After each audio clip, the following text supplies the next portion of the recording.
चलिए तो स्टार्ट करते हैं आज का topic which is named as law of equipartition of energy. Law of equipartition of energy का कंसेप्ट समझने के लिए सबसे पहले हमें डिग्रीज ऑफ फ्रीडम का कंसेप्ट समझना पड़ेगा, है ना। इससे पहले भी ये नाम सामने आया था बट तुमको मैंने पूरा ज़्यादा डिटेल में इसके बारे में बताया नहीं था। तो चलिए अब हम देखते हैं डिग्रीज ऑफ फ्रीडम। तो सबसे पहला पार्ट डिग्रीज ऑफ फ्रीडम। तो क्या है डिग्रीज ऑफ फ्रीडम? डिफाइन कुछ इस तरह से किया गया है, the total number of possible independent motion of a particle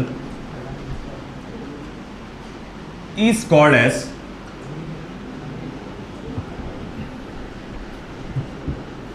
of a particle in a system is called as degrees of freedom, is called as degrees of freedom, जिसको generally हम small F से indicate करते हैं degrees of freedom को। अब देखो ये क्या कहना चाह रहा है, चुपचाप बता ध्यान कि कुल मिलाकर कितने इंडिपेंडेंट मोशन हो सकते हैं, आज़ाद बिना किसी बेझिझक के आज़ादी से कितने इंडिपेंडेंट मोशन हो सकते हैं किसी एक पार्टिकल के इन अ सिस्टम। अब ये क्या चीज़ है थोड़ा थोड़ा देर में समझ में आने लगेगा, मगर सबसे पहले मैं आपको बता दूं डिग्रीज ऑफ फ्रीडम तीन टाइप के होते हैं। Types of degrees of freedom, types. सबसे पहला एक होता है translational degree of freedom. Translational degree of freedom, translational degree of freedom. अगर कोई पार्टिकल आजादी से इधर उधर घूम सकता है, ट्रांसलेशन मोशन मतलब सीधा सीधा जाना, सीधा स्ट्रेट लाइन में ट्रेवल करना अराउंड, उसको हम लोग कहते हैं आपका ट्रांसलेशनल डिग्री ऑफ फ्रीडम। तो अगर कोई पार्टिकल आज़ादी से एक्स एक्सिस पे घूम सकता है तो हम कहेंगे अच्छा ठीक है वो एक्स एक्सिस पे जा सकता है, आगे पीछे जा सकता है एक्स एक्सिस पे, तो वो उसका एक डिग्री ऑफ फ्रीडम हुआ, उसको आज़ादी है एक्स एक्सिस पे जाने की। जैसे कि अगर मैं बोलूँगा ये जो विंडोज़ है हमारे जो यहाँ लगे हुए हैं, मान लो अगर ये एक्स एक्सिस है तो आप देखिए ये विंडोज़ सिर्फ आगे पीछे जा सकते हैं। क्या ये ऊपर नीचे जा सकते हैं विंडोज़? आगे पीछे जा सकते क्या ऐसा, मतलब फ्रंट और बैकवर्ड जा सकते क्या ऐसा? नहीं जा सकते। तो they are restricted to move around only one axis. तो इसको हम लोग कहेंगे इस विंडो का कितना डिग्री ऑफ फ्रीडम है? एक डिग्री ऑफ फ्रीडम है कि नहीं? ये जो पेन है, ये पेन से जो कुछ मैं लिख रहा हूं ये सिर्फ आपका कहा जाएगा ये दो एक्सिस के बीच में हो सकता है, आइदर इन एक्स एक्सिस और इन वाई एक्सिस। ये कभी भी जेड एक्सिस पे लिख सकता हूं कि इस पेन से मैं एक्स पे जा सकती है लाइन, वाई पे जा सकती है लाइन, जेड पे आ सकती है क्या इस पेन से में देखो ये लाइन दिख रही तुमको ब्लू कलर की, आएगी ना सर? ऐसा पॉसिबल है क्या? नहीं। तो इसका डिग्रीज ऑफ फ्रीडम जो माना जाएगा वो कितना माना जाएगा फिर? कि 2 डिग्रीज ऑफ फ्रीडम है इसके। तो इस तरह से हम लोग ने कहा कि भैया ठीक है कि पार्टिकल का जो आपका ट्रांसलेशनल मोशन होता है तो कितने एक्सिस पे हो सकता है, उसको कहते हैं हम लोग ट्रांसलेशनल डिग्री ऑफ फ्रीडम। फिर आता है आपका rotational degree of freedom. Rotational degree of freedom. अब रोटेशनल डिग्री ऑफ फ्रीडम क्या होता है कि भैया देखो कोई चीज अगर रोटेट हो रही है तो रोटेट होने के वजह से है ना आपके एक्स एक्सिस, वाई एक्सिस या जेड एक्सिस की वैल्यूज में बदलाव आना चाहिए और अच्छा खासा बदलाव आना चाहिए। अगर ऐसा हो पा रहा है तो हम लोग कहते हैं कि भैया उसमें रोटेशनल डिग्रीज ऑफ फ्रीडम है। अगेन ये जब मैं आपको एग्जांपल्स के साथ समझाऊंगा तब ज़्यादा क्लियरली समझ में आएगा। फिर अगेन हम लोग कहेंगे तीसरा vibrational degree of freedom. Vibrational degree of freedom. अब वाइब्रेशनल डिग्री ऑफ फ्रीडम क्या है कि अगर कोई पार्टिकल वाइब्रेट कर रहा है, ऊपर नीचे आगे पीछे ऐसा वाइब्रेट कर रहा है, और अगर मान लो वो जेड एक्सिस पे वाइब्रेट कर सकता है, वो मान लो वाई एक्सिस पे वाइब्रेट कर सकता है, मगर एक्स एक्सिस वाइब्रेट नहीं कर सकता, तो मैं बोलूंगा वाई पे कर सकता, हाँ कर सकता, जेड पे कर सकता, हाँ कर सकता, मतलब उसकी डिग्रीज ऑफ फ्रीडम वाइब्रेशन कितने हो गए? 2, क्योंकि सिर्फ वो 2 एक्सिस पे वाइब्रेट कर सकता है। समझ में आ रहा नहीं? और एक्स एक्सिस पे वाइब्रेट नहीं कर सकता, तो वो डिग्री ऑफ फ्रीडम में काउंट नहीं किया जाएगा, है ना। अगर किसी भी पार्टिकल के number of degree of freedom आपको कैलकुलेट करना है कि किसी मेरे पास मतलब मॉलिक्यूल है उसके कितने डिग्रीज ऑफ फ्रीडम हो सकते हैं, तो उसे कैलकुलेट करने का एक सिंपल सा फॉर्मूला है ना। डिग्रीज ऑफ फ्रीडम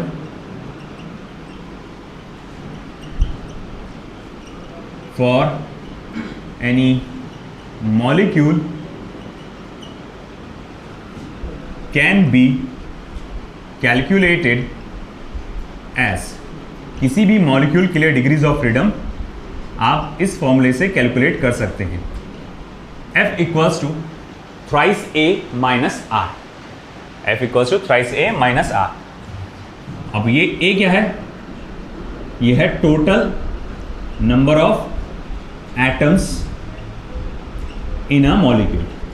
एक मॉलिक्यूल के अंदर कुल मिलाकर कितने एटम्स हैं, ये A रिप्रेजेंट करता है। और कैपिटल R क्या है, total number of independent relations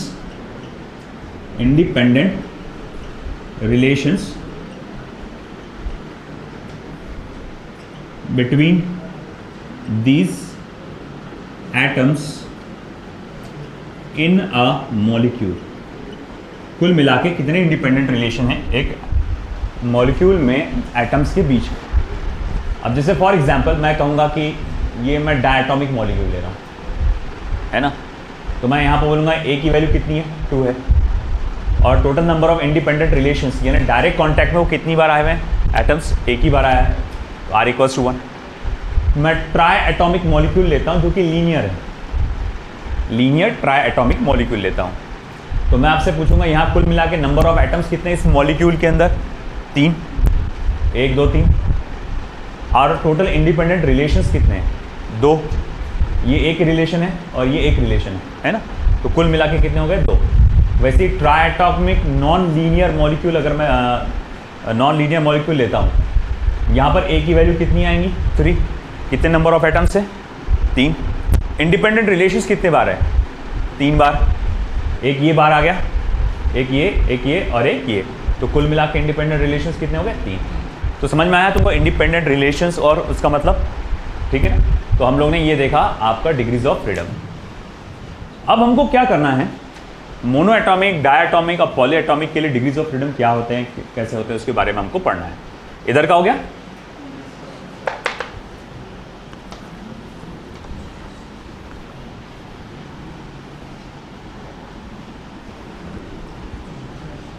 चलिए।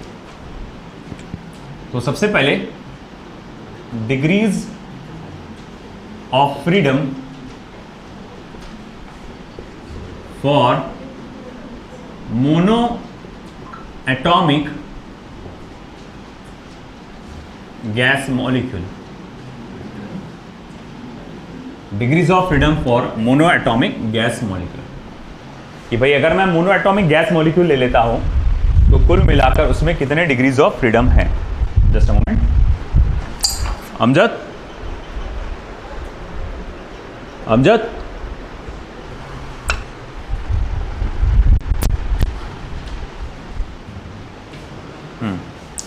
तो मोनो एटॉमिक गैस मॉलिक्यूल मतलब बेटा सिंपल सी बात है कि एक आपका इस तरह का मॉलिक्यूल है जो मोनो एटॉमिक है।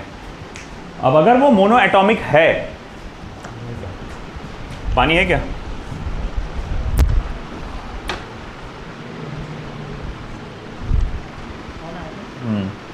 एयरप्लेन मोड पर डाल देना उसको, और वो मुझे पानी दे दो।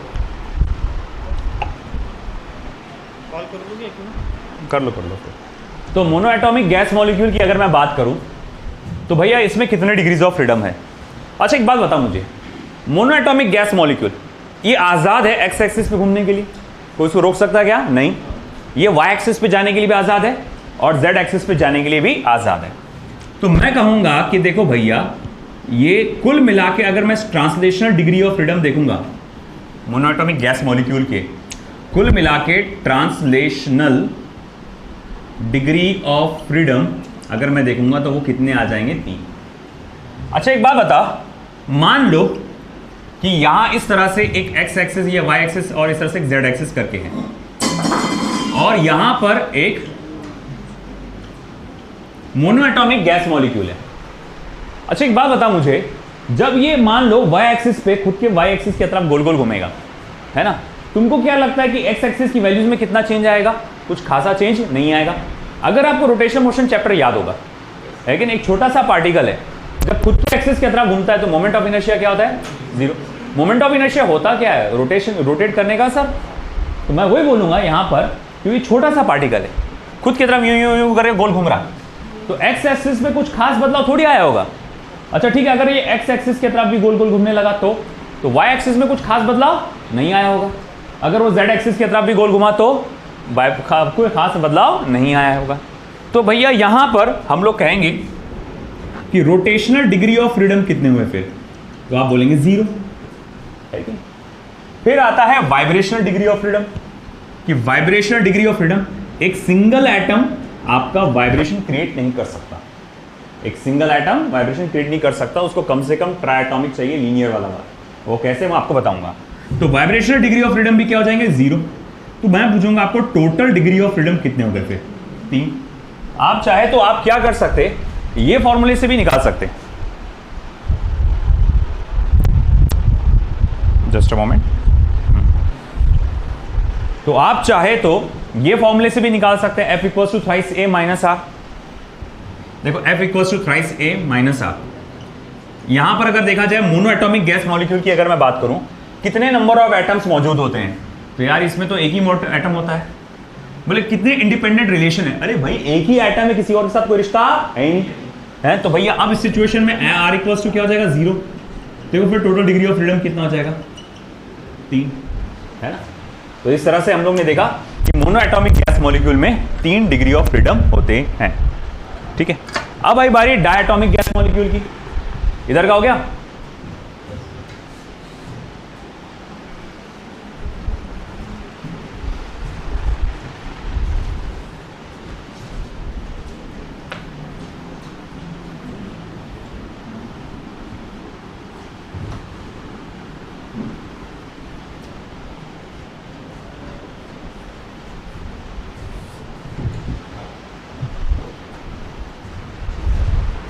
चलिए देखते हैं, अब आया बारी डिग्रीज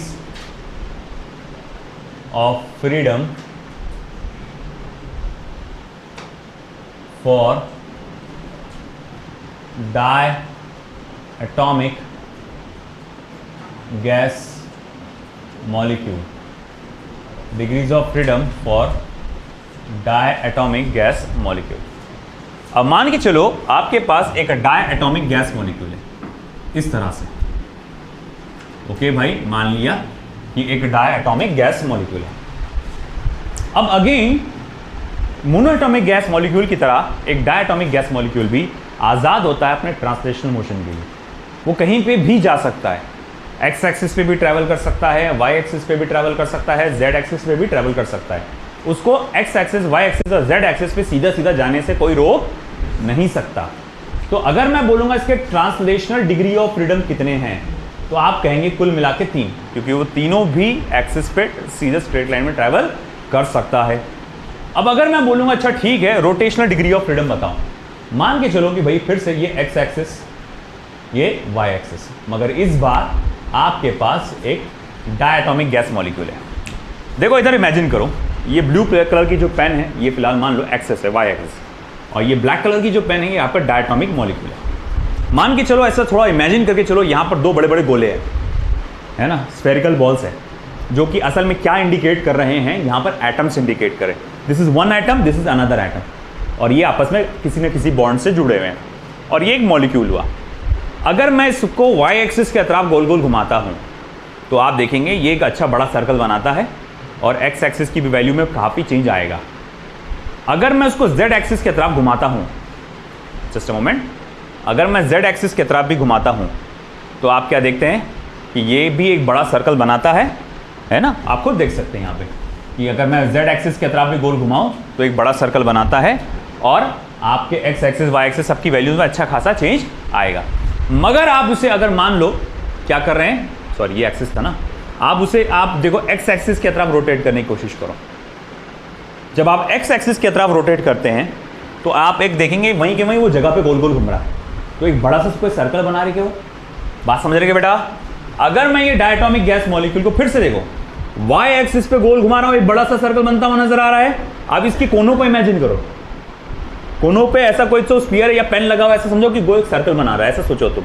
तो मैं बोलूंगा जब वो वाई एक्सिस की तरफ घूम रहा है कि बड़ा सर्कल बना रहा है, हाँ जी बना रहा है। अच्छा ठीक है, जेड एक्सिस पे घूम रहा है तो अब वो क्या बड़ा सर्कल बना रहा है? हाँ जी बना रहा है। अच्छा एक्स एक्सिस पे घूम रहा है तो क्या वो बड़ा सर्कल बना रहा है? क्या हो रहा है? जगह पे घूम रहा है कि नहीं? एक छोटा सा सर्कल बना रहा है। छोटा सा सर्कल मतलब छोटा सा मोमेंट ऑफ इनर्शिया, है ना? मोमेंट ऑफ इनर्शिया मतलब रोटेशन का असर, मतलब रोटेशन का असर क्या हुआ एक्स एक्सिस पे? बहुत कम है। वाई एक्सिस पे और जेड एक्सिस पे रोटेशन का असर ज्यादा है। तो भैया जहां पर रोटेशन का असर है ही नहीं, बहुत ही कम है, तो मारो ना गोली इसको।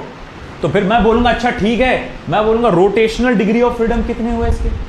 रोटेशनल डिग्री ऑफ फ्रीडम, तो रोटेशनल डिग्री ऑफ फ्रीडम कितने होंगे इसके? 2, क्योंकि ये अगर एक्स एक्सिस पे मैंने मॉलिक्यूल को रखा, अगर मैंने मॉलिक्यूल को एक्स एक्सिस पे रखा तो वो सिर्फ वाई एक्सिस पे अच्छे से घूम सकता, जेड एक्सिस पे अच्छे से घूम सकता, एक्स एक्सिस पे वो बिल्कुल भी अच्छे से नहीं घूमेगा। तो ये हो गया रोटेशनल डिग्री ऑफ फ्रीडम। और फिर मैं बोलूंगा वाइब्रेशनल डिग्री ऑफ फ्रीडम कितने हुए भैया इसके? तो वाइब्रेशनल डिग्री ऑफ फ्रीडम जैसे मैंने पहले ही कहा था कि कम से कम 3 मॉलिक्यूल चाहिए इसको, है कि नहीं? तो वाइब्रेशनल डिग्री ऑफ फ्रीडम कितना हो जाएगा? 0। फिर मैं बोलूंगा अच्छा ठीक है, टोटल डिग्री ऑफ फ्रीडम कितना हुआ फिर? वो 5, जिसमें से 3 क्या है? ट्रांसलेशनल है और 2 क्या है? रोटेशनल। क्वेश्चन में ऐसे आ सकता है कितने ट्रांसलेशनल कितने रोटेशनल, ये सब पूछ सकता है। आप चाहे तो ये फॉर्मूले से भी निकाल सकते हैं, F = थ्राइस A - R। बोले कैसे? अरे total number of molecules, atoms कितने मॉलिक्यूल में? तो बोले 2। इंडिपेंडेंट रिलेशंस कितने हैं? तो बोले 1। चलो ठीक है, फॉर्मूले में डालो, 3 × 2 - 1 कितना हो जाएगा बेटा? 5, है ना? टोटल डिग्रीज ऑफ फ्रीडम आया ना 5। तो इस तरह से आप कैलकुलेट कर सकते हैं। अब हमको जाना है पॉलीएटॉमिक, पॉलीएटॉमिक बोल सकते हैं या ट्राइएटॉमिक गैस मॉलिक्यूल बोल सकते हैं आप, वहां पर जाना है हमको। इधर का हो गया मोनोएटॉमिक का।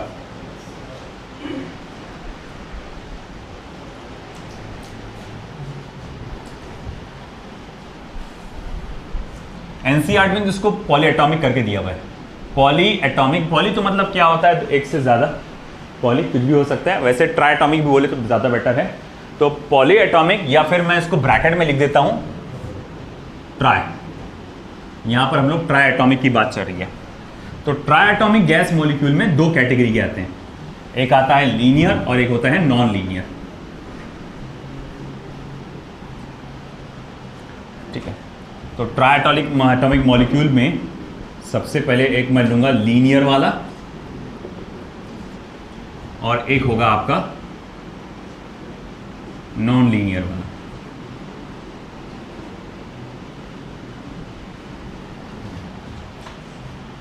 ठीक, लीनियर।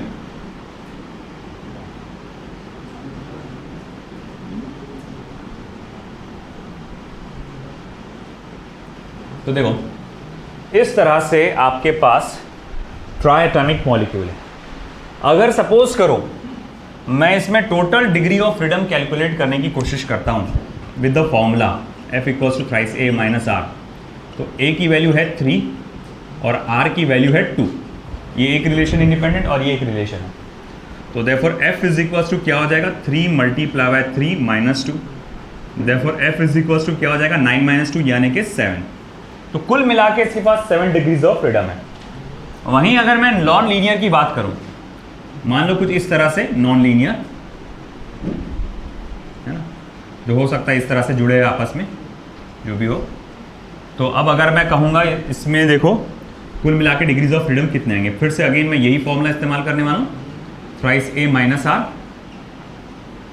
ठीक है, और अगर मैं कहूँगा चलो ठीक है भाई A की वैल्यू कितनी है, तो बोले 3, total number of independent relations कितने हैं, वो भी 3 है। तो डिग्रीज ऑफ फ्रीडम कितना हो जाएगा? 3 × 3 - 3 यानी कि वो हो जाएगा 6। Total number of degrees of freedom कितना हो जाएगा? 6 हो जाएगा। अब सवाल उठा कि इसमें कितने ट्रांसलेशनल कितने रोटेशनल। देखो हर टाइप में ट्रांसलेशनल तो 3 होते ही होते हैं। तो एक बात तो समझ में आ रहा है कि ट्रांसलेशनल डिग्री ऑफ फ्रीडम ये कितने हैं? यहाँ पर 3 है। इस मामले में रोटेशनल डिग्री ऑफ फ्रीडम कितने होंगे? फिर रोटेशनल डिग्री ऑफ फ्रीडम ये कितने होंगे? देखो अगर मैं सपोज करो ये मेरे पास ट्राई एटॉमिक मॉलिक्यूल है, किसी भी एक एटम से आप एक्सिस को पास करो पूरे, कोई भी एक एटम, बीच वाला या इधर साइड वाला कोई भी चलेगा, चलो बीच वाले को लेते हैं। मान के चलो ये वाई एक्सिस यहाँ से और ये एक्स एक्सिस और ये सामने से जेड एक्सिस जा रही है कि नहीं। अब अगर मान लो सबसे पहले ये पूरा जेड एक्सिस की तरफ गोल गोल घूम रहा, अगर ये पूरा जेड एक्सिस की तरफ गोल गोल घूम रहा तो मुझे एक बड़ा सर्कल बनता हुआ नजर आ जाएगा। अब मान के चलो कि ये क्या कर रहे हैं, वाई एक्सिस की तरफ गोल गोल घूम रहे हैं, तो ये वाई एक्सिस की तरफ जब गोल घूमेगा तो यहां पर से भी ये मॉलिक्यूल्स, ये एटम्स मुझे एक बड़ा सर्कल बनाते हुए नजर आएंगे, इनका मोमेंट ऑफ इनर्शिया अच्छा खासा रहेगा। मगर ये मान लो कि सिर्फ एक्स एक्सिस की तरफ ही गोल गोल घूमने लगे, मतलब वहीं पे मान लो कि एक एटम यहाँ है, एक एटम ये बीच में जॉइंट में है और एक एटम यहाँ है और ये वहीं पे गोल गोल घूम रहे, तो ऐसा ऐसा ऐसा गोल गोल घूम रहे यहाँ पे, तो मैं बोलूँगा एक छोटा सा सर्कल यहीं की बन रहा है कि नहीं, ये जगह पे गोल घूम रहे हैं, तो ऐसे इसमें मोमेंट ऑफ इनर्शिया क्या होगा बेटा, जीरो। तो मतलब ये triatomic gas molecule is independent to rotate along Y axis and along Z axis when placed along X axis, कि जब उसको एक्स एक्सिस के साथ साथ रखा गया तो वाई एक्सिस पे अच्छे से घूम सकता है, जेड एक्सिस पे अच्छे से घूम सकता है, बड़ा सर्कल बना सकता है, मगर एक्स एक्सिस पे वो अच्छा सर्कल नहीं बनाएगा, उसका मोमेंट ऑफ इनर्शिया क्या रहेगा, जीरो रहेगा। तो इसीलिए मैं बोलूंगा कि रोटेशनल डिग्री ऑफ फ्रीडम क्या है बेटा, इसका 2 है।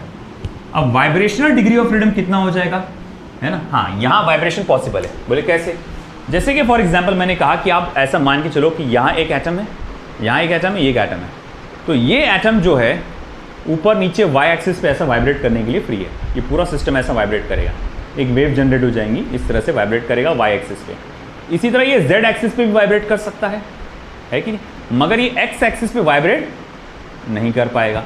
तो इसी वजह से मैं कहूँगा कि इसके 2 वाइब्रेशनल डिग्री ऑफ फ्रीडम है। अब कुल मिला के देखो कितने हो गए फिर, 3 2 5 और 2 7, आया समझिए आपको। तो ये हो गया आपका लीनियर वाले का। नॉन लीनियर की अगर मैं बात करूं, कुल मिला के कितने डिग्रीज ऑफ फ्रीडम, इसमें 6 बताए गए। देखो एक बात तो पता है कि ट्रांसलेशनल डिग्री ऑफ फ्रीडम इसके कितने हुए होंगे, 3। अब रही बात रोटेशनल डिग्री ऑफ फ्रीडम की, तो भाई मैं बता दूं रोटेशनल डिग्री ऑफ फ्रीडम कितने हैं इसके।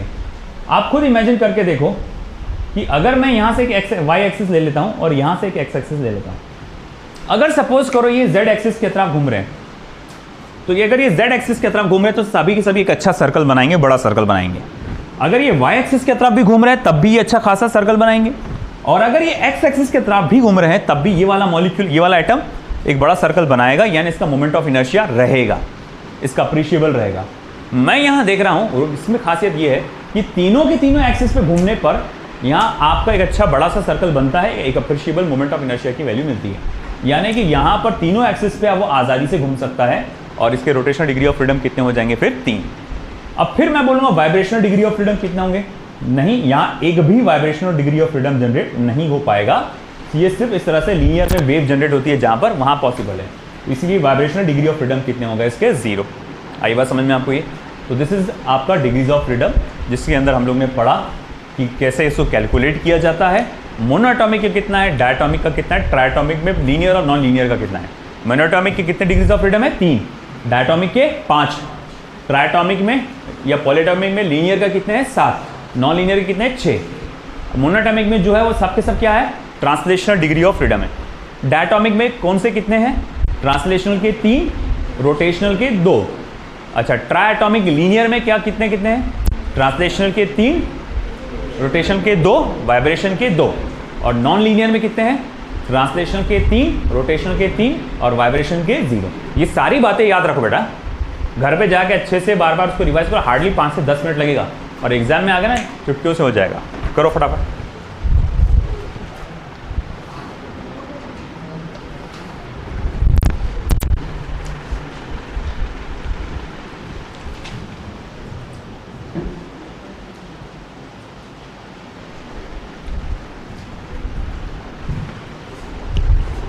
बातें नहीं,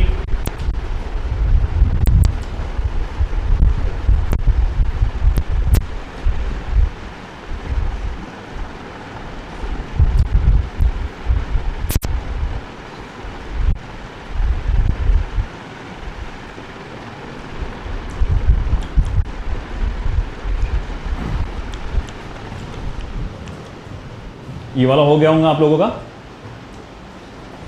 उधर का राइट साइड का डायटोमिक का हो चुका होगा। याद रखें किसमें कितने डिग्रीज ऑफ फ्रीडम है और कौन कौन से हैं। मोनोटॉमिक में 3, तीनों की तीनों ट्रांसलेशन। डायटोमिक में 5, 3 ट्रांसलेशनल, 2 रोटेशनल, 0 वाइब्रेशनल। ट्रायटोमिक लीनियर में 7, 3 वाइब्रेशनल, 2 रोटेशनल, 2 वाइब्रेशनल। और फिर बाद में पॉलीटॉमिक नॉन लीनियर में 6, 3 ट्रांसलेशनल, 3 रोटेशनल और 0 vibrational.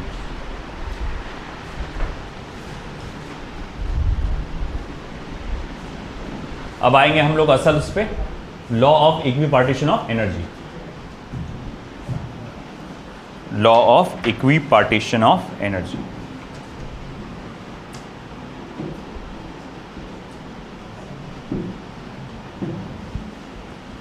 Statement,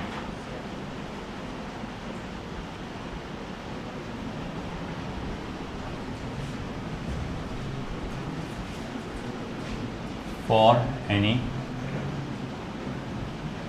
dynamical system in thermal equilibrium। बहुत इंपॉर्टेंट है ये बोर्ड एग्जाम के हिसाब से भी। For any dynamical system in thermal equilibrium the total energy of the system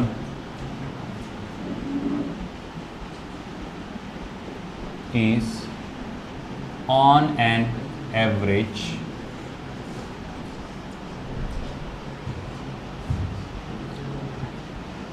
equally distributed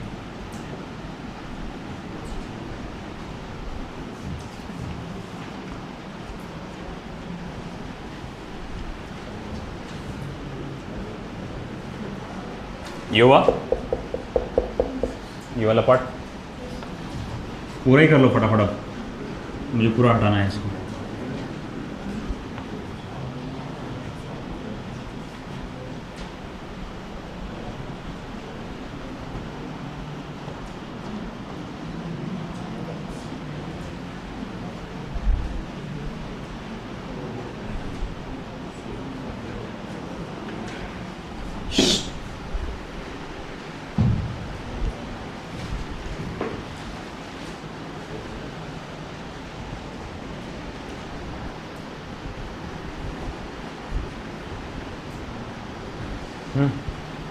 दरवाजा खोल दे Abuja.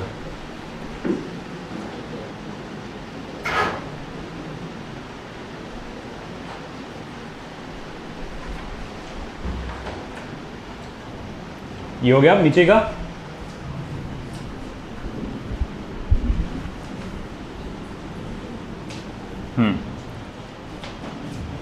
Among its various degrees of freedom and energy associated with each molecule per degree of freedom is 1/2 kT। 1/2 kT ये बहुत important law है, law of equipartition of energy. ये आपको board exam में पूछ सकता है स्टेट एंड प्रूफ करके। तो स्टेटमेंट इसका ये है, प्रूफ अभी देखेंगे।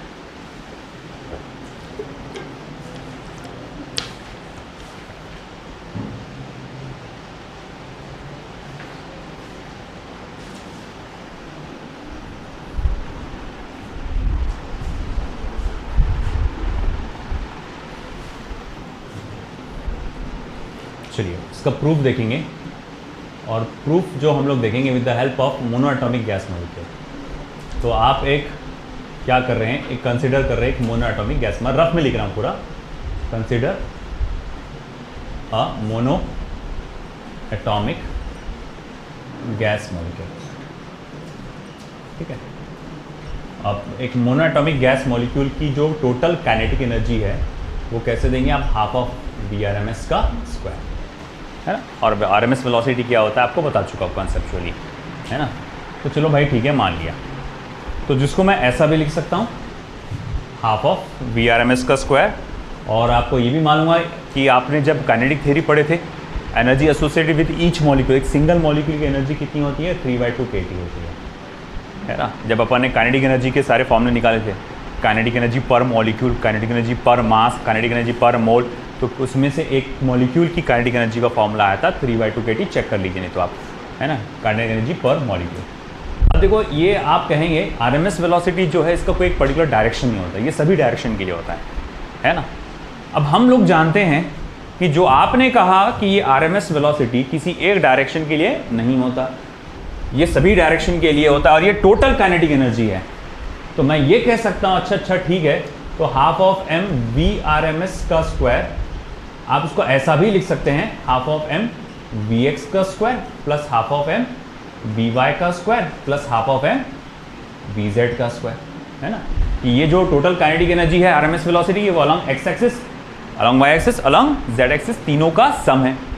जैसे मैंने कहा था RMS वेलोसिटी कैसी है, कोई एक पर्टिकुलर डायरेक्शन की है क्या, नहीं, इधर भी जा रहा है, x पे भी जा रहा है, y पे भी जा रहा है, z पे भी जा रहा है, हर जगह जा रहा है। तो अगर मैं बोलूं किसी पार्टिकल की अगर मुझे काइनेटिक एनर्जी बताना रहता है तो मैं ऐसा बताता हूं, है ना।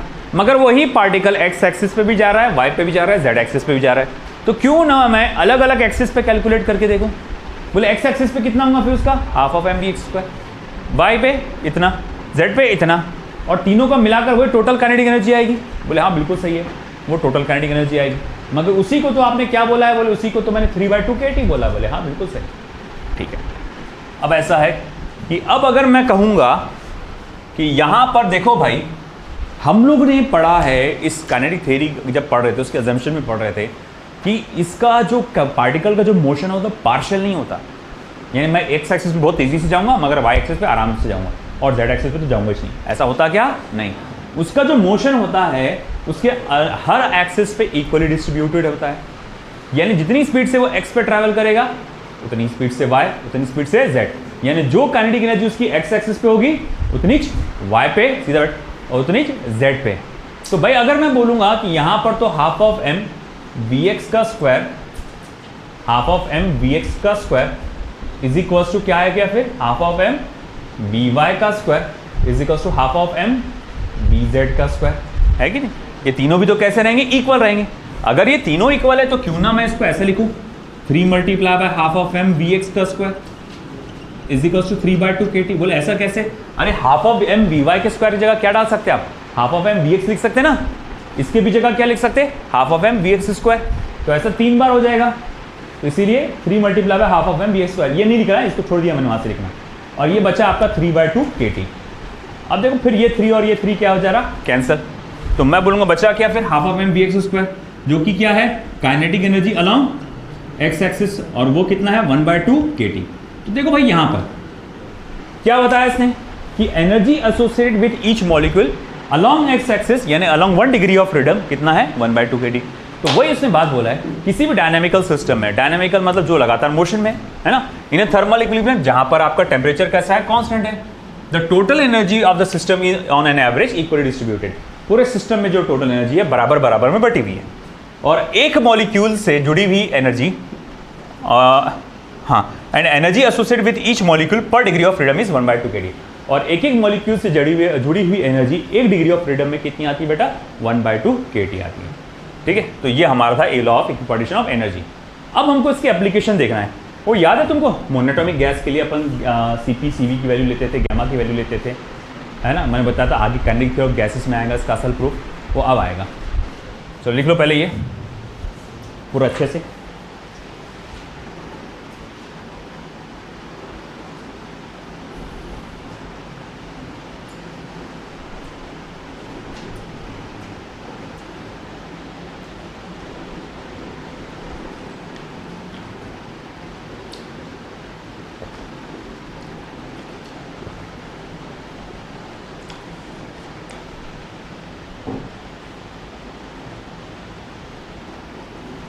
स्टेटमेंट हो गया क्या? किसी का स्टेटमेंट बाकी है? लिख लो।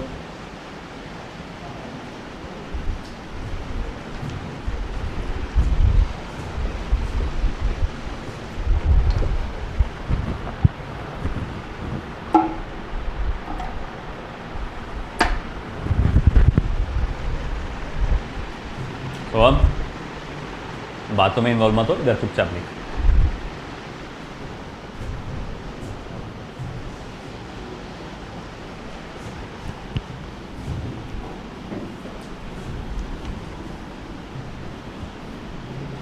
Second last topic,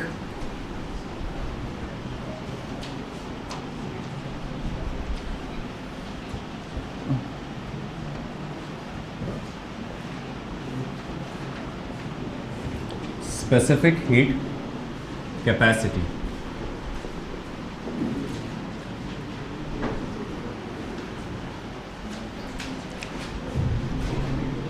Law of equipartition of energy can be used to determine specific heat capacity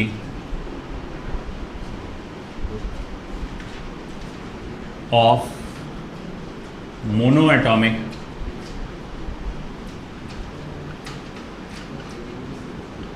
diatomic polyatomic and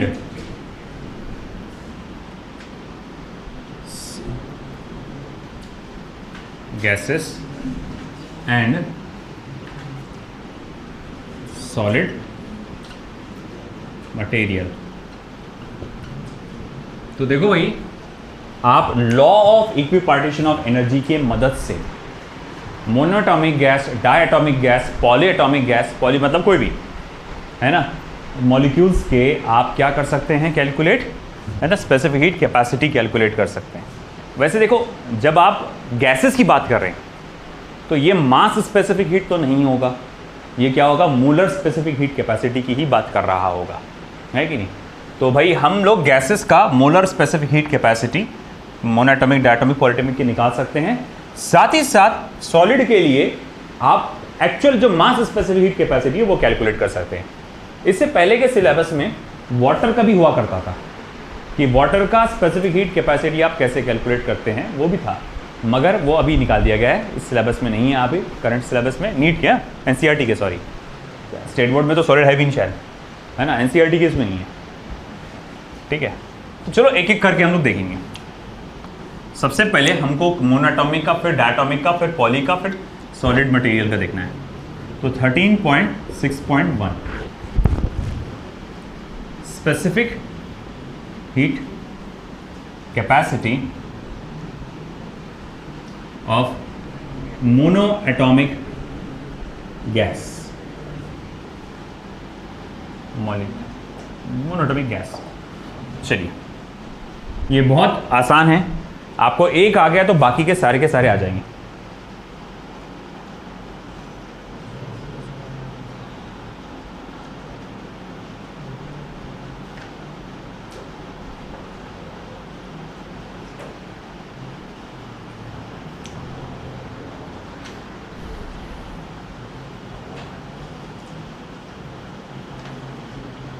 ठीक है, चलिए, हुआ। Law of equipartition of energy में आपने क्या पढ़ा है? हमने ये पढ़ा है law of equipartition of energy में कि एक मॉलिक्यूल से जुड़ी हुई एनर्जी एक डिग्री ऑफ फ्रीडम में कितनी होती है, 1/2 kT। यहीं पे वो स्टेटमेंट लिखा था, energy associated with each molecule per degree of freedom is 1/2 kT। ये समझ रहे हो बेटा आप पहले, है ना, कि अगर मान लो कि एक मॉलिक्यूल ऐसा एक्स एक्सिस पे जा रहा है तो कितनी एनर्जी से जा रहा है, 1/2 kT। वाई पे जा रहा है तो कितनी से जा रहा है, 1/2 kT। जेड पे जा रहा है तो कितने से, 1/2 kT। अगर वो रोटेट हो रहा है अलॉन्ग वाई एक्सिस तो कितनी एनर्जी से, 1/2 kT। अगर मान लो वो रोटेट हो रहा है अलॉन्ग जेड एक्सिस तो कितनी एनर्जी से, 1/2 kT। अगर वो वाइब्रेट कर रहा है अलॉन्ग वाई एक्सिस तो कितनी एनर्जी से, 1/2 kT। ये समझ में आया आपको, है ना, समझ में आया, ठीक है। तो हमने यहाँ सबसे पहला पॉइंट वही लिखेंगे, यहाँ पर मैं लिखूंगा कि energy associated with each molecule, ये मैं शॉर्ट में लिख रहा हूं, per degree of freedom is equal to 1/2 kT। के का मतलब समझ जाना, बोल्ट्जमैन कांस्टेंट है। एक मॉलिक्यूल से जुड़ी हुई एनर्जी कितनी होती है बेटा? 1/2 kT। हाँ चलो भाई, हम लोग ये मानते हैं, एक डिग्री ऑफ फ्रीडम में। अब मैं बोलूंगा मैं किसकी बात कर रहा हूं, तो बोले मैं यहां बात कर रहा हूं मोनो एटॉमिक गैस की बात कर रहा हूं। मोनो एटॉमिक गैस में कितने डिग्री ऑफ फ्रीडम होते हैं? 3 डिग्री ऑफ फ्रीडम होते हैं, है ना। तो मैं बोलूंगा सेकेंड पॉइंट में, mono atomic gas consist of 3 degrees of freedom. उसके 3 डिग्रीज ऑफ फ्रीडम है, मोनो एटॉमिक गैस के 3 डिग्रीज ऑफ फ्रीडम है। इसी वजह से अगर मैं तीनों डिग्रीज ऑफ फ्रीडम में आपके मॉलिक्यूल की या एटम, मॉलिक्यूल की बोलना चाहिए या एटम भी बोले तो चलेगा, मोनो एटॉमिक है ना, कितनी एनर्जी होगी? तो बोले होगी 3 × 1/2 kT, है ना।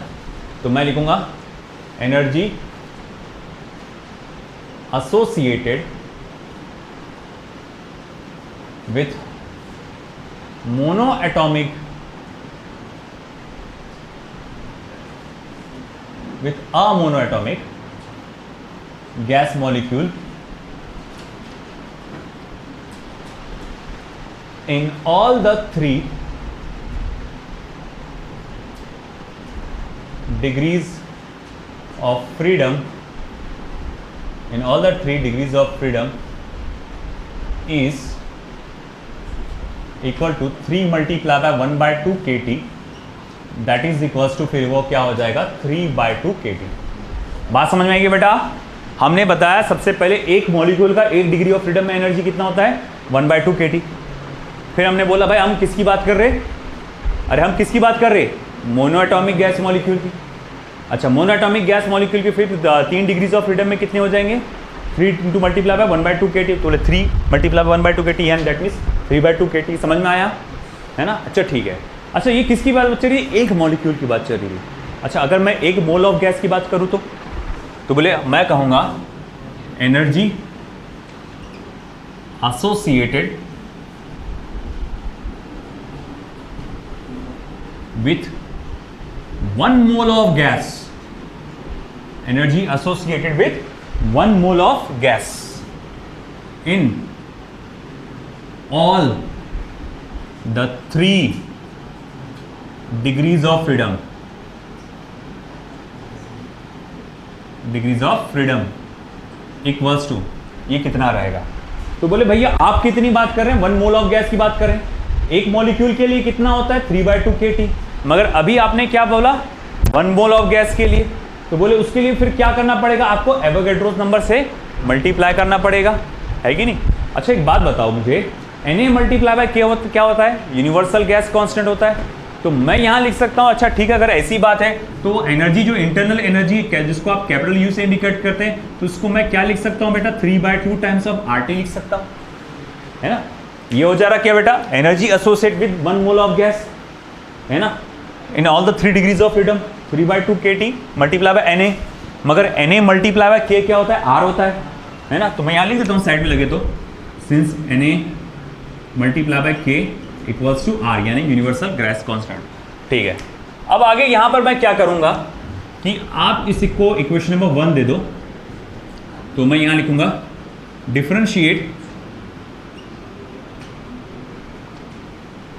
Equation 1 with respect to capital T। Equation number 1 को मैं कैपिटल T यानी टेम्परेचर से डिफरेंशिएट करूंगा, तो वो क्या हो जाएगा? देखो डेल्टा U या du, चलो du upon dt is equal to वो हो जाएगा 3/2 times of R dt upon dt। अब dt अपॉन dt क्या हो जाता है बेटा? 1 होता है। इसको तो नहीं भी लिखे तो क्या होगा? चलेगा, है ना। du अपॉन dt क्या होता है? ये 1 होता है। इसको नहीं भी लिखे तो चल जाता है यहाँ पे। अब यहाँ पर अगर हम लोग देखेंगे ये du अपॉन dt क्या होता है बेटा? मैं आपको याद दिला दूँ। देखो डेल्टा U का फॉर्मूला क्या था? बोले म्यू CV डेल्टा टी था। हाँ जी बोले भाई सही है। अगर मैं ये 1 मोल के लिए बात करूं तो म्यू की वैल्यू अगर 1 रही तो क्या, तो delta U is equal to CV into delta T. तो CV को क्या लिख सकते हैं आप बेटा, delta U upon delta T लिख सकते है ना। मतलब d U upon D T या delta U upon delta T क्या बताता है आपको, CV बताता है। मतलब भैया देखो ये तो CV है, तो मैं यहाँ इसका मतलब लिख सकता हूँ कि CV इज इक्वल टू क्या है बेटा, 3/2 टाइम्स ऑफ R, है ना। CV इक्वल टू कितना हो गया, ये 3/2 टाइम्स ऑफ R आ गया। याद है ना, ये मोनोटॉमिक गैस के लिए था। अच्छा ठीक है, अब ये CV आ गया, CP की वैल्यू क्या आएगी। अब मैं बोलूँगा देखो, since CP minus CV is equal to R, ये मेयर्स रिलेशन अपन ने प्रूव भी किए थे, तो मैं इसका मतलब क्या कह सकता हूँ कि CP is equal to CV plus R। अब CV इज इक्वल टू कितना बेटा, 3/2 टाइम्स ऑफ R है, तो 3/2 टाइम्स ऑफ R, तो ये 3/2 times of R plus R, ये कितना हो जा रहा है, 5/2 टाइम्स ऑफ R। तो मैं कहूँगा ठीक है भैया, अब देखो CP इज इक्वल टू क्या हो गया आपका, 5/2 टाइम्स ऑफ R। ये मेरे पास दूसरा जवाब आ गया, CP की वैल्यू 5/2 टाइम्स ऑफ R। आया कि नहीं आया। अच्छा चलो ठीक है, मान लिया। अब आखिर में जो फाइनल हमें चाहिए गैमा, वो क्या होता है, तो बोले वो CP अपॉन CV होता है। तो CP को आप CV से डिवाइड करो, 5/2 माइनस 5/2 डिवाइडेड बाय 3/2 करो, कितना हो जाएगा बेटा, वो 5/3 हो जाएगा। आया समझ में, है ना। तो देखो बेटा, मोनोएटॉमिक गैस मॉलिक्यूल के लिए आपने CV निकाला, CP निकाला और गैमा निकाला।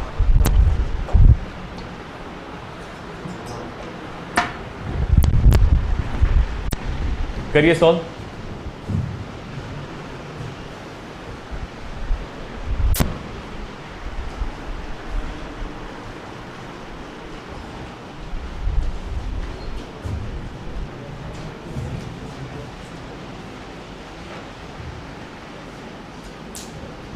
बहुत इंपॉर्टेंट है ये, ध्यान रखना।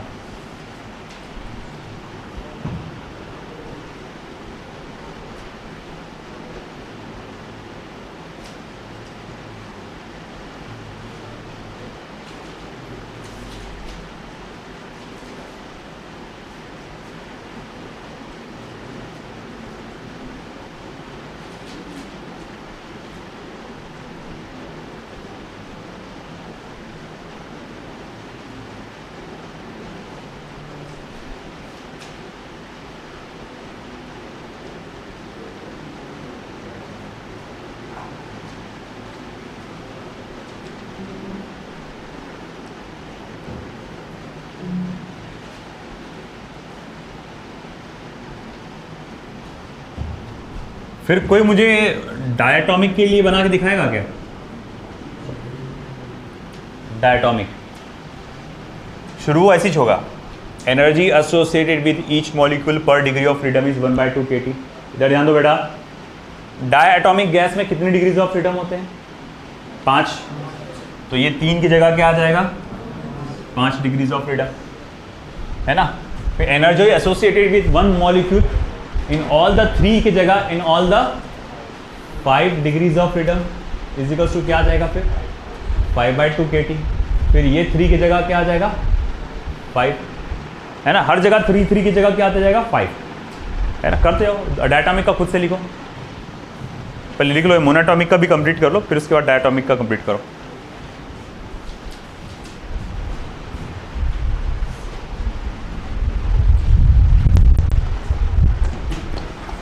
ये ब्लूइंग देना और पानी।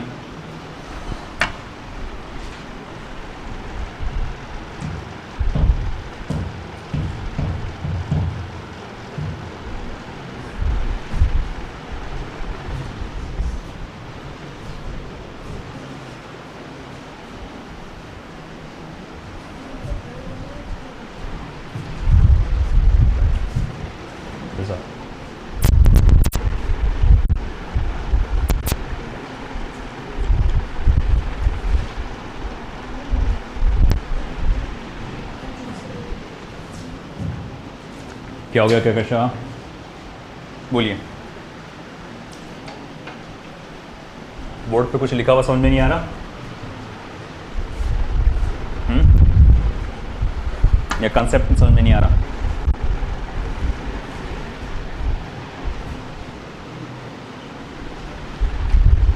कुछ हुआ फिर, ये आया 5/2 kT। फिर energy associated with 1 mole of gas in all the 3 degrees of freedom की जगह यहाँ फिर से 5 degrees of freedom is equals to कितना आ गया फिर यहाँ पे 5/2 kT इंटू NA, यानी ये हो जाएगा 5/2 RT। फिर du/dt ये 5/2 टाइम्स ऑफ R, और ये कितना हो जाएगा CV is equals to 5/2 times of R।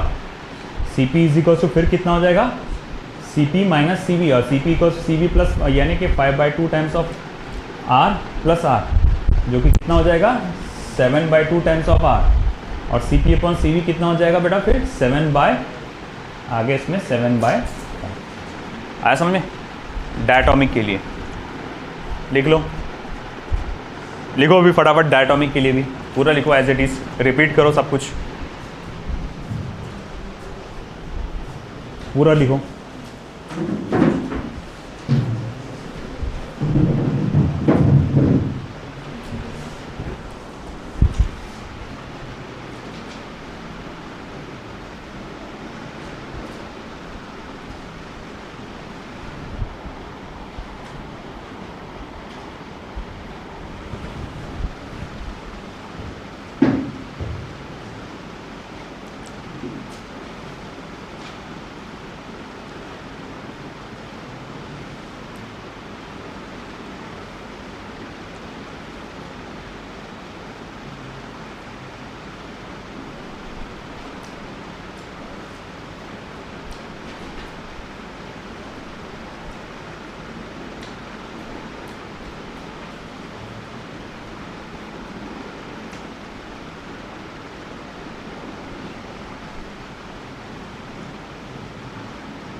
हुआ?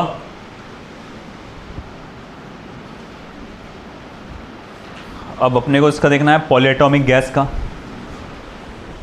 ये जो पॉलीएटॉमिक गैस का MCQs में आ सकता है, आपको आया है, तुमको टेस्ट में देखने को मिल जाएगा, शायद DPP में भी देखने को मिल जाएगा। जब है तीसरा है आपका पॉलीएटॉमिक गैस। पॉलीएटॉमिक गैस में कोई एक ऐसा फिक्स नहीं रहता कि कितने एटम्स के होंगे, 2, 3, 4 कुछ भी हो सकते हैं। तो मैं यहाँ पर ये वर्ड डाल दूँगा polyatomic gas. Energy associated with each molecule per degree of freedom is 1/2 kT। अब देखो, अरे हाँ, ये तुमने जब सेकेंड टाइम लिखे होंगे तो यहाँ डाई लिखे होंगे कि बराबर काट के, क्योंकि मैंने गलती से मोनो लिख दिया। अब यहाँ पर बात चल रही है पॉली एटॉमिक गैस की, है ना। पॉलीएटॉमिक गैस में तो कितने भी डिग्रीज ऑफ फ्रीडम हो सकते हैं, तो इसीलिए मैं यहाँ पर कोई स्पेसिफिक नंबर नहीं, एक अल्फ़ाबेट डाल दूंगा F, जो कि इंडिकेट करता है degrees of freedom in the polyatomic gas, ठीक है ना। फिर मैं बोलूँगा एनर्जी एसोसिएटेड विथ, यहाँ पर मोनो एटॉमिक आके डाई आना चाहिए था, जबकि with a polyatomic gas molecule in all the 5 degrees of freedom. अब ये 5 की जगह क्या लिखना पड़ेगा, F डिग्रीज ऑफ फ्रीडम। ये कितना हो जाएगा फिर F मल्टीप्लाई बाय 1/2 kT, यानी कि F/2 kT। फिर energy associated with 1 mole of gas in all the F degrees of freedom is equals to, फिर ये कितना हो जाएगा F K T multiply by N A, K multiply by N ए क्या होता है आर, तो ये हो गया आर, और ये F upon 2 times of R. अब इसे डिफ्रेंशिएट करो विद रिस्पेक्ट टू टी, तो D U upon D T is equal to F by 2 times of R, C V is equal to F upon 2 times of R. ये C V की value है, F by 2 times of R. इसी वजह से देखो यहाँ पे ये जब डेल्टा यू आ रहा था ना, delta U is equal to mu C V delta T, तो सी वी क्या होता है पॉलीएटॉमिक के लिए देख लो f by 2 times of R. इसी वजह से ये फॉर्मूला ऐसा लिखा गया था, mu f by 2 times of R into delta T. अगर आपको याद होगा चेंज इन इंटरनल एनर्जी, जब एकदम शुरुआत में heat internal energy and work अपन पढ़ रहे थे, तो डेल्टा यू की वैल्यू उसमें एक फॉर्मूला ये भी था, देख लो उन्होंने तो लिखा हुआ होगा तुम्हारे पास, है ना, तो वो इस वजह से आया था, ठीक है। एफ, अब देखो यहाँ पर फिर से C P minus C V equals to R, C P equals C V plus R, F by 2 times of R plus R. अब अगर मैं इसमें से आर कॉमन निकाल दूँ तो यहाँ क्या बचेगा, अगर मैं यहाँ से आर कॉमन निकाल दूँ तो यहाँ बचेगा एफ अपॉन 2 प्लस 1, क्या बच जाएगा एफ बाई 2 प्लस 1, या जिसको आप ऐसा भी लिख सकते हैं F plus 2 upon 2 times of R, ये भी लिखा जा सकता है ना। एफ अपॉन 2 प्लस 1 लिखो या क्रॉस मल्टीप्लाई कर दो, F plus 2 upon 2 into R. अब ऐसा है कि गैमा क्या होगा, जो कि C P upon C V होता है, यानी F by 2 times of R, F by 2 times of R upon F by 2 plus 1 times of R. अब क्या हो गया बेटा, यहाँ पे ये आर और आर क्या हो जाएगा कैंसर, जगह कहाँ है, यहाँ ले लेता हूँ। तो अब देखो गैमा क्या बना, फिर गैमा इज इक्वल्स टू ये हो जाएगा फिर F by 2 upon F plus 2 divided by 2। तुमने देखा क्या किया मैंने यहाँ पे, क्रॉस मल्टीप्लाई किया, एफ प्लस 2 डिवाइडेड बाई 2, तो 2 और 2 हो गया कैंसिल, बचा क्या F upon F plus 2, F upon F plus 2। ये हमारा गैमा का फॉर्मूला आ जाएगा, एफ अपॉन एफ प्लस 2। अब यही आपको क्वेश्चंस पूछे जाते हैं एमसीक्यूज में, ये पूछा जाता है, ये वाला फॉर्मूला पूछता है, या सिंपली ये वाला भी पूछ सकता है ना, इस तरह से कि ये gamma is equals to F upon 2 times of F by 2 plus 1, ऐसा भी पूछ सकता है। बहुत अलग अलग तरीके से बस घुमा फिरा के पूछ सकता है, लिख लो फिर ये।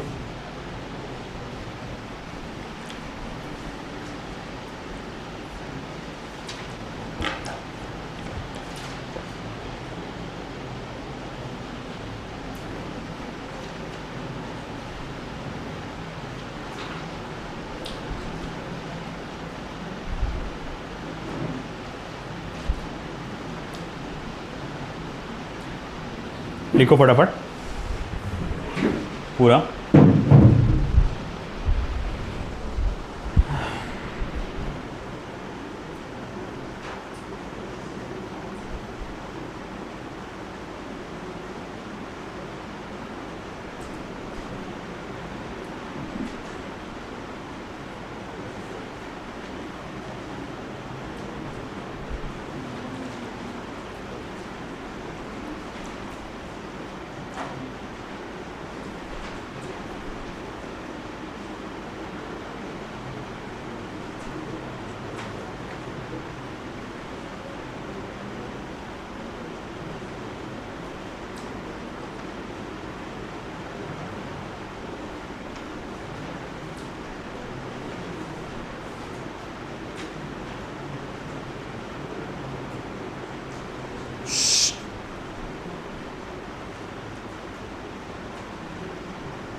बाल काट के आ रहे, जुल्फे आ रही नीचे यहाँ पर ऐसा।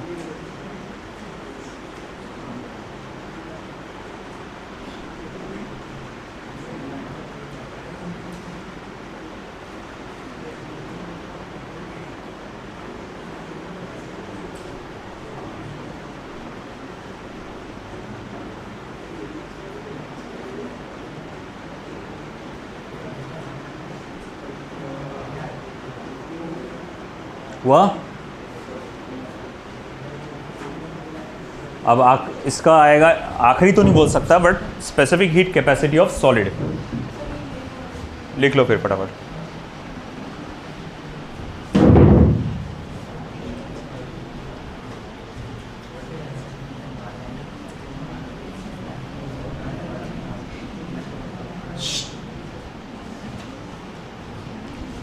खाली बर्तनों के जैसा मत बजो।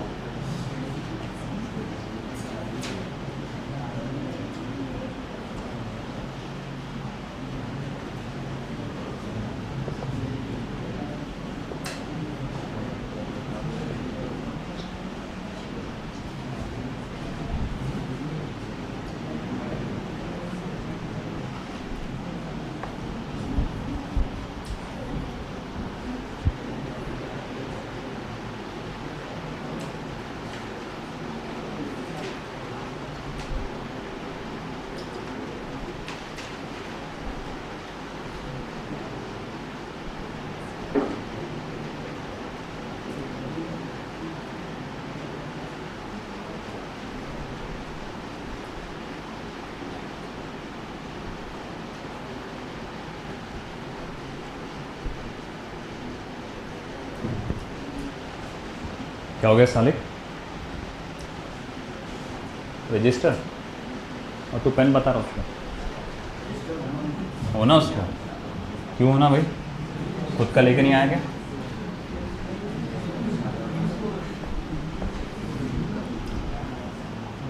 इससे पहले जब आप पढ़ रहे थे तो आप क्या कर रहे थे, जब इंटरनल एनर्जी का वर्ड आता था तो आप सिर्फ काइनेटिक एनर्जी को इंटरनल एनर्जी बोला करते थे, है ना?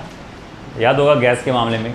और उसके पीछे का एक रीज़न भी था जो कि मैंने कहा असर्शनल रीज़न में पूछा जा सकता है, क्योंकि ये लोग काफ़ी ज़्यादा दूर दूर होते हैं मॉलिक्यूल्स, एटम्स, और साथ ही साथ उनके बीच में जो इतने रैंडम मोशन चलता है कि भैया इनके बीच में फोर्स ऑफ अट्रैक्शन या रिपल्शन होना तकरीबन नामुमकिन जैसा हो जाता है।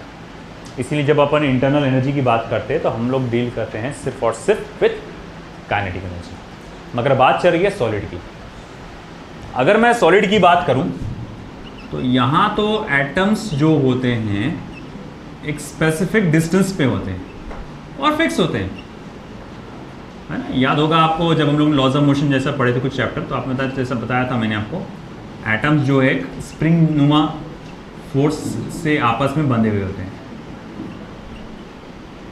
अगर आप उनको दूर करने की कोशिश करेंगे तो वो जो फोर्स है उनको अट्रैक्ट करेगा, अगर उनको पास लाने की कोशिश करोगे तो वो फोर्स उनको रिपेल करेगा। ये बात ध्यान में रखना, है ना? तो मतलब यहाँ पर फोर्स ऑफ अट्रैक्शन और रिपल्शन एग्जिस्ट करता है। अगर यहाँ पर फोर्स ऑफ अट्रैक्शन और रिपल्शन एग्जिस्ट करता है तो जब मैं यहाँ इंटरनल एनर्जी बोलूँगा तो उसका मतलब सिर्फ काइनेटिक एनर्जी नहीं रहेगा, यहाँ पर पोटेंशियल एनर्जी भी रहेगा, है कि? जैसे कि अगर मैं बोलूँगा total internal energy associated with one molecule in 1 degree of freedom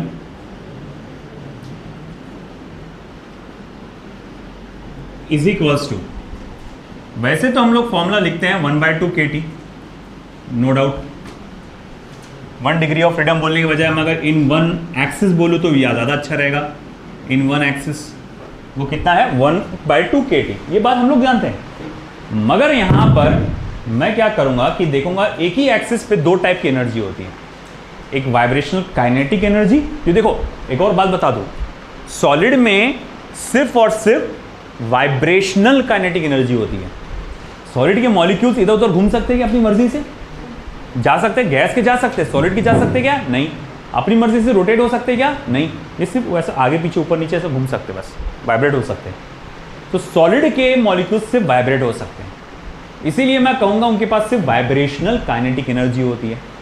अच्छा ठीक है, आप बोलेंगे सर एक एक्सिस पे तो फिर 1/2 kT होना चाहिए था, आपने 2 मल्टीप्लाई क्यों लिख दिए यहाँ पर? मैंने 2 मल्टीप्लाई 2 kT इसलिए लिखा क्योंकि भैया यहाँ पर सिर्फ काइनेटिक एनर्जी का थोड़ी रहेगी इंटरनल। आपने क्या बोले? Internal energy. मैंने काइनेटिक एनर्जी वर्ड बोला क्या? Internal energy. तो ये जो वर्ड इंटरनल एनर्जी है उसमें आप काइनेटिक एनर्जी भी आ गया, पोटेंशियल एनर्जी भी आ गया। तो एक काइनेटिक एनर्जी का 1/2 kT और पोटेंशियल एनर्जी का दूसरा 1/2 kT। कि मैं बोलूँगा उस मॉलिक्यूल के एक्स एक्सिस पे काइनेटिक एनर्जी कितना है 1/2 kT, एक्स एक्सिस पे पोटेंशियल एनर्जी कितना है तो बोले 1/2 kT, है ना। बोले अच्छा इसका मतलब दोनों कितने आ रहे, एक्स एक्सिस पे दोनों वैल्यूज कितने आ रही, 2 × 1/2 kT। इस तरह से आया, जिसको आप क्या लिख सकते हैं, जस्ट kT करके भी लिख सकते हैं, जस्ट kT भी लिखा जा सकता है। फिर आगे मैं बोलूँगा total internal energy associated with total internal energy associated with one molecule, याद रखना मैं एक ही मॉलिक्यूल की बात कर रहा हूं, in all the 3 axis, one molecule in all the 3 axis, तीनों एक्सिस पे कितना होगा तो वो हो जाएगा 3 × kT। 3 एक एक्सिस पे कितना होता है जस्ट kT। ये एक एक्सिस की बात चल रही थी ना, इन वन एक्सिस, देखा ना बेटा आपने। और अब कितने एक्सिस की बात चल रही है, 3 एक्सिस की, तो 3 × kT। समझ में आया ये? अच्छा ठीक है, बोले एक मॉलिक्यूल का इतना रहेगा। अच्छा ठीक है, फॉर 1 मोल ऑफ गैस, बोले फॉर 1 मोल ऑफ गैस, अगर मैं 1 मोल ऑफ गैस की इंटरनल एनर्जी की बात करूँ तो इंटरनल टोटल एनर्जी कितनी हो जाएगी, तो आप कहेंगे 3 × kT × Na, एवोगाड्रोस नंबर, है कि नहीं। अच्छा एक बात बता, Na × क्या होता है, K क्या होता है, यूनिवर्सल गैस कांस्टेंट। तो मैं यहाँ लिखूंगा, देखो total energy is equal to क्या हो जाएगा 3RT। चलो इसे दे दो इक्वेशन नंबर 1, ठीक है। अब ऐसा है कि मैं ये बात जानता हूं कि by first law of thermodynamics,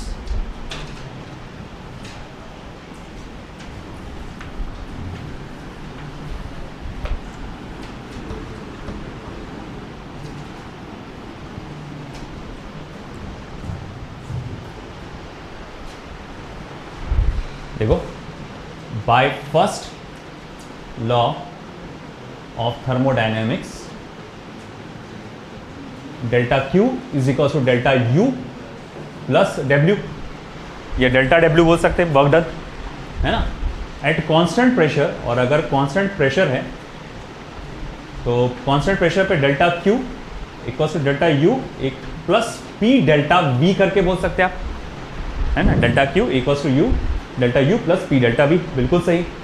but in solid, मगर सॉलिड में भाई बात ऐसी है कि सॉलिड में क्या होता है, डेल्टा V की वैल्यू 0 होती है। सॉलिड का कभी भी वॉल्यूम चेंज नहीं होता, हुआ भी तो नेग्लिजिबल रहता है, तो डेल्टा V की वैल्यू 0 रहती है। और बात किसकी चल रही है, सॉलिड की ही बात चल रही है कि नहीं। तो इसी वजह से मैं लिख सकता हूँ कि delta Q is equal to delta U होता है आपके सॉलिड में। अच्छा ठीक है, अगर मैं कहूँगा कि delta Q is equal to delta U होता है, और अगर मैं दोनों इक्वेशन को डिवाइड कर दूँ डेल्टा T से, तो delta Q upon delta T is equal to delta U upon delta T हो जाएगा, बिल्कुल सही।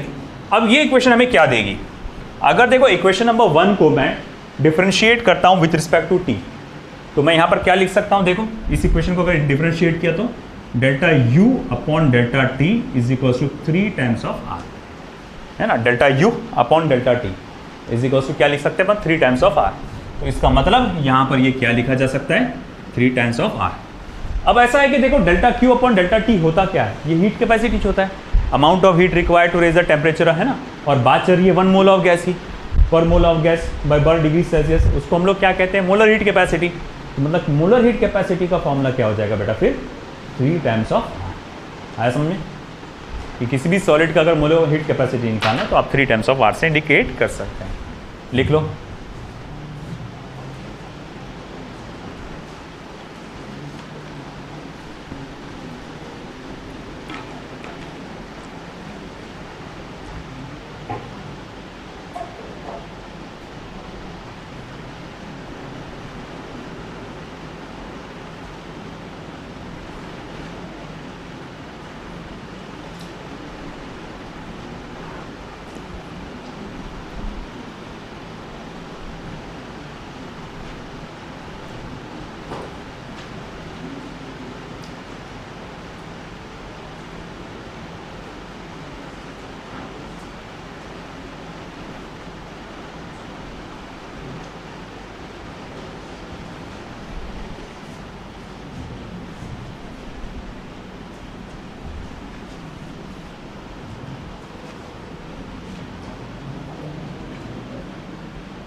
आज का ये लास्ट पार्ट, गैशियस मिक्सचर।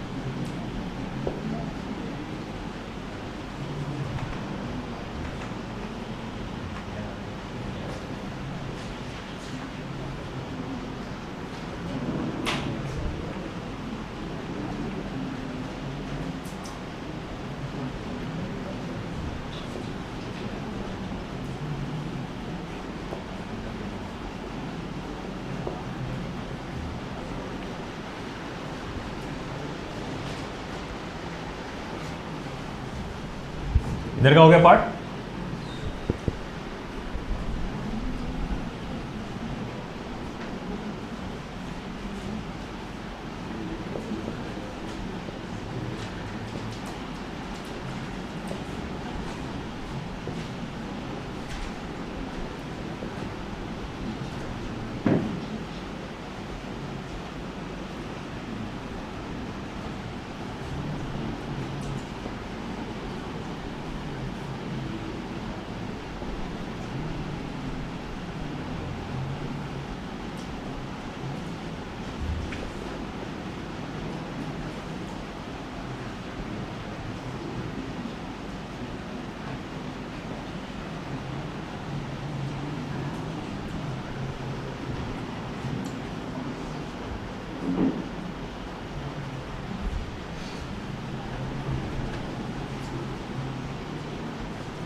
लिखिए बेटा जल्दी से उधर का।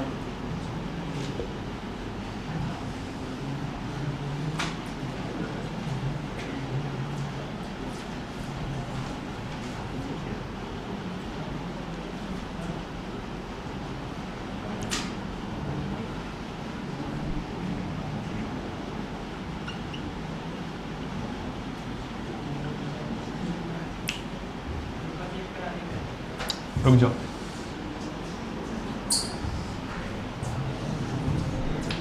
अपने काम करो।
हो गया ये।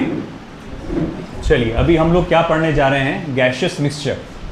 जब गैसेस को दो नॉन इंटरैक्टिव यानी जो आपस में इंटरैक्ट नहीं होंगे, ऐसे गैसेस को जब आप मिक्स करते हैं किसी वेसल में, तो कुछ हम लोग जो मिक्स्ड वैल्यूज़ है वो कैलकुलेट करना है हमको। जैसे कि यहाँ इसने कहा है कि दो नॉन रिएक्टिव गैसेस का ऐसा इमेजिन करो जो एक ही वेसल में बंद है, जिसका वॉल्यूम कितना है, कैपिटल V है। μ1 और μ2 क्या है, नंबर ऑफ मोल्स है in the first and the second gas. तो और m1 एंड m2 क्या है, टोटल मॉलिकुलर वेट है, या m1 and m2 molecular weight है इन ग्राम्स, यानी मॉलिकुलर मास भी बोल सकते हैं, of first and second gas. n1 and n2 क्या है, number of molecules of first and second gas. अब टोटल मोल ऑफ गैस क्या होगा, अगर मैं बोलूँगा देखो भाई एक दो टाइप की गैसेस है, गैस 1 उसके कितने नंबर ऑफ मोल्स है, μ1, गैस 2 कितने हैं, μ2, तो कुल मिला के कितने हो गए, ऐड करो μ1 plus μ2। Total molecular weight, total molecular weight निकालना है आपको, कैसे निकालेंगे, देखो m इज इक्वल्स टू क्या होता है आपका, देखो म्यू इज इक्वल्स टू क्या होता है, मास ऑफ गैस अपॉन आपका मॉलिकुलर मास ऑफ गैस। तो मास ऑफ गैस को आप क्या लिख सकते हैं, टोटल मास ऑफ गैस को क्या लिख सकते हैं, म्यू इंटू ये m0, सॉरी ना, म्यू इंटू m0, ठीक है ना। अब मुझे एक बात बताओ, अगर मैं बोलूँगा टोटल मास ऑफ गैस क्या है, तो आप बोलेंगे mass of first gas, total mass of first gas plus total mass of second gas, यानी कि टोटल मास या total mole number of moles और टोटल मॉलिकुलर वेट, जो कि किसको सिर्फ कैपिटल M से रिप्रेजेंट करता हूँ, total number of first gas और molecular weight of second gas. अरे यार ये सब mm हो जा रहा, इसको स्मॉल m डाल देता हूँ, चलो मास को m1 और ये m2, m1 m2 मतलब मास ऑफ गैस, और m कैपिटल M1 मतलब समझो यहाँ पर क्या हो गया, मॉलिकुलर वेट, तो प्लस ये μ2 m2 हो जा रहा, मास ऑफ गैस को स्मॉल m का डालता हूँ यहाँ पे मैं स्मॉल m, ठीक है, इस तरह से। तो बोले ठीक है भाई, तो टोटल मास ऑफ गैस आपने इस तरह से लिखा, जिसको आप इस तरह से लिख सकते हैं μm μ1 m1 m2 m2, ये मैंने यहाँ लिखा। तो m को इधर रहने दिया मैंने और म्यू को इधर ट्रांसफर किया, और म्यू की असल वैल्यू आप जानते हैं कितनी है, μ1 प्लस μ2 है, बस मैंने वो वाली वैल्यू यहाँ पर डाल दिया। तो ये है total molecular weight of mixture, ये वैल्यूज पूछा जाता है, तो यहाँ पर ध्यान रखना, ठीक है। Next,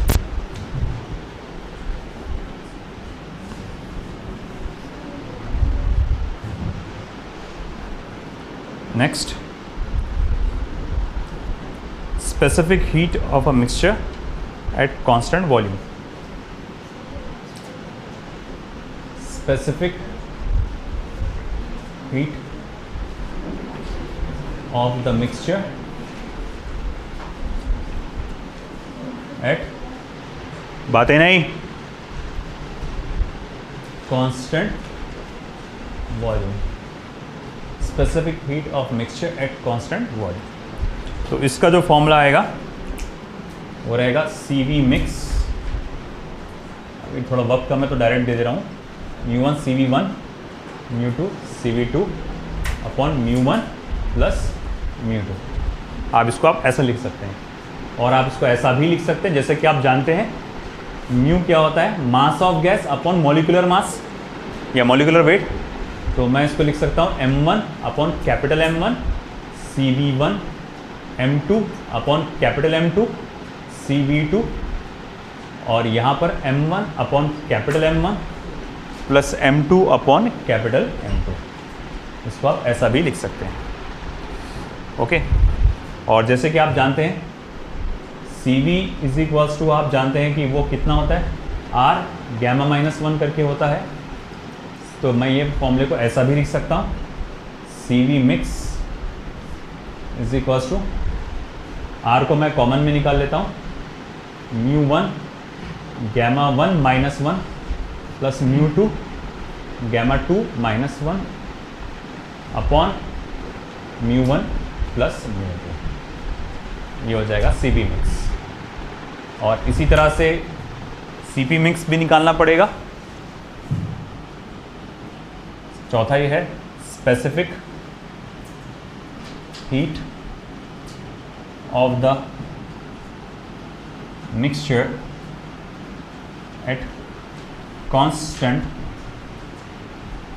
pressure, specific heat of mixture at constant pressure. ये कांस्टेंट वॉल्यूम का था, ऐसे ही एग्जैक्ट कांस्टेंट प्रेशर का। तो वो हो जाएगा C P mix is equals to वो हो जाएगा μ1 CP1 plus μ2 CP2 upon μ1 plus μ2। फिर अगेन आप चाहे तो उसको ऐसे लिख सकते हैं, क्योंकि म्यू जो होता है mass of gas upon molecular mass होता है, तो m1 upon capital M1 CP1, m2 upon capital M2 CP2 upon m1 upon capital M1 plus m2 upon capital M2। ठीक है, और जैसे कि आप जानते हैं Cp is equal to R into gamma upon gamma minus 1 करके ये होता है Cp की वैल्यू इन टर्म्स ऑफ गैमा। तो अब ये फॉर्मूला जो है आपका Cp मिक्स का, जैसे ये लिखे थे वैसे ये भी लिखा जा सकता है, Cp mix is equal to R को निकालो कॉमन बाहर, फिर ये हो जाएगा μ1 gamma 1 upon gamma minus 1, gamma 1 minus 1 plus μ2 gamma 2 upon gamma 2 minus 1 और अपॉन μ1 प्लस μ2। वेरी इंपॉर्टेंट है ये, देखो अच्छे से। ऊपर का पार्ट हो चुका है ये।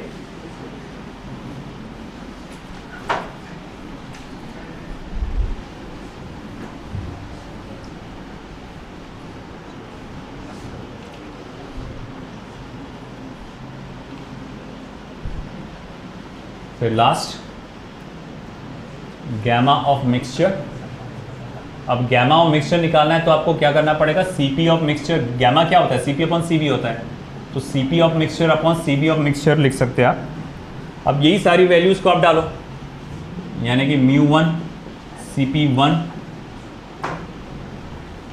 μ1 CP1 plus μ2 CP2 upon μ1 plus μ2 और μ1 CB1 plus μ2 CB1 upon μ1 plus μ2।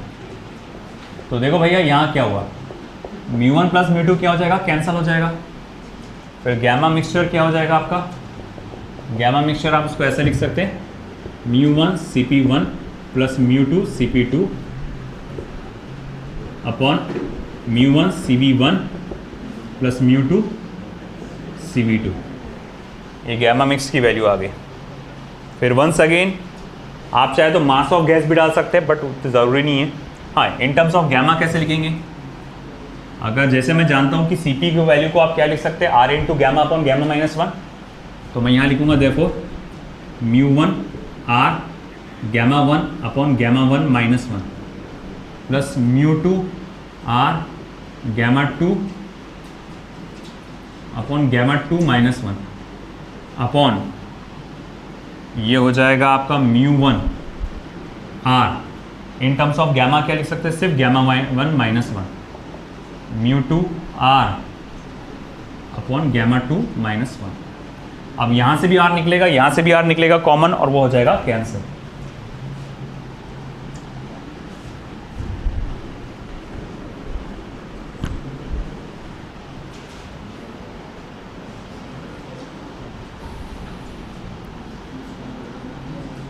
फिर R निकालने के बाद, कॉमन कैलकुलेट करने के बाद, मैं इसको ऐसा लिख सकता हूँ, gamma mix is equals to μ1 gamma 1 upon gamma 1 minus 1 plus μ2 gamma 2 upon gamma 2 minus 1 upon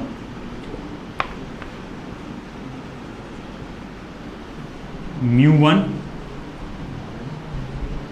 gamma 1 minus 1 plus μ2 gamma 2 minus 1।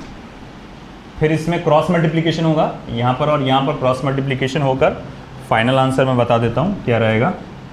Gamma mix is equals to μ1 gamma 1 gamma 1 minus 1 plus μ2 gamma 2 minus 1 upon नीचे का जैसे कि वैसी μ1 gamma 1 minus 1 plus μ2 gamma 2 sorry μ1 gamma 2 minus 1 cross multiplication किया ना अपन ने, और μ2 γ1 -1। ठीक है, ये फाइनल रहेगा आपका। ये आपको एज एन MCQ डायरेक्ट पूछ सकता है, आइदर दिस इक्वेशन और दिस वन, है ना, या फिर किसी भी तरह ये फॉर्म में भी पूछ सकता है, ये वाले फॉर्म में भी पूछ सकता है। तो ये आपके लिए आपको इस चीज़ के लिए रेडी होना चाहिए। ठीक है, अब यहाँ पर ये जो टॉपिक था law of equipartition of energy और स्पेसिफिक हीट कैपेसिटी, वो कंप्लीट हो गया। अगला टॉपिक रहेगा आपका, है ना, जो कि आखिरी रहेगा मीन फ्री पाथ। मगर इससे पहले हमको इससे रिलेटेड न्यूमेरिकल्स देखना है। इंशाल्लाह कल नहीं तो परसों तक के ये चैप्टर कंप्लीट हो जाएगा। बस इसके DPPs बाकी रहेंगे, मैं आपको DPPs दे दूंगा और हर रोज़ थोड़ा थोड़ा करके मैं DPPs भी कवर कर लूँगा।